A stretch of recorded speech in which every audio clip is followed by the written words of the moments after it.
a sequel on iOS and I was just about to go on vacation.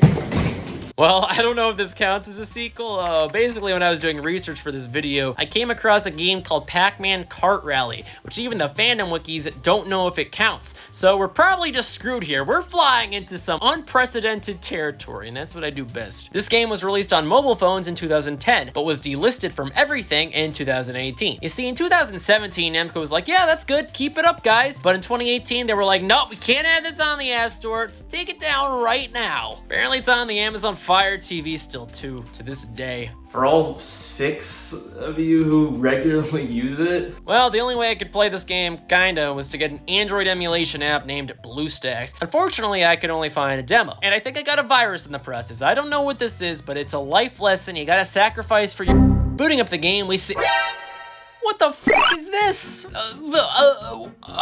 This is what you make of Pac-Man? What have you done? You guys made a complete mockery out of the character. That's not even Pac-Man. This is like a bootleg, but it's real. This isn't a joke or anything. This is seriously what a group of people in 2010 came together.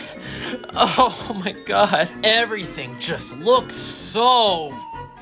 Oh, like listen, I grew up with the earliest of iPhone games. I was one of the early adopters. I get first and foremost, it was a tough time for graphics, but still, Super Monkey Ball Sakura Edition came out roughly around the same time, and I wouldn't call it great, but look at this, it's somewhat faithful to the Banana Blitz's art style. If they really couldn't figure out how to make the 3D models look right, I don't think anyone would have really cared if they just made this a 2D type of game, something like F-Zero. And a lot of games did go for a cartoon aesthetic back then. Look at Angry Birds. But what certainly shouldn't have been an option is killing the image and soul of Pac-Man in this way. Even on the artwork for the game, like the load screens and stuff, it's probably one of the worst adaptations of Pac-Man. I hate Ghostly Adventures, but I would take that over this mockery any day of my goddamn life. The good thing about gaming is that the graphics don't matter if the gameplay is good.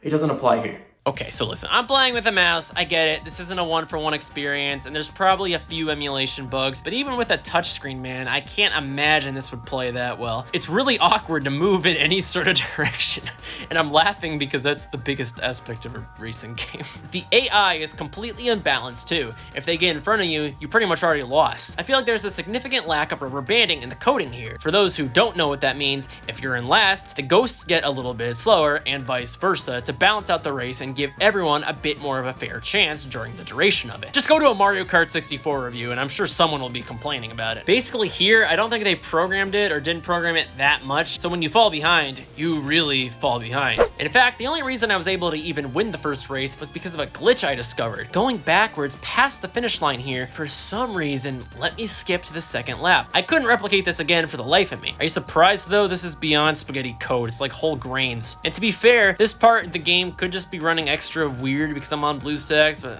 I don't know. I don't know about this one, guys. And you know what? If I was complaining about the generic levels in World Rally, it's the goddamn Mona Lisa compared to this game. Where's the personality? What the hell happened here? It's just grassy plains and 2 tracks have cherry trees. This is less Pac-Man than Pac-Man World Rally, and that wasn't even Pac-Man. In fact, I don't even know if I count this as a Pac-Man game. Reviewing this game, honestly, I feel bad. It makes me feel like I'm bullying someone. It's so bad that I can't help but just feel like I'm punching down.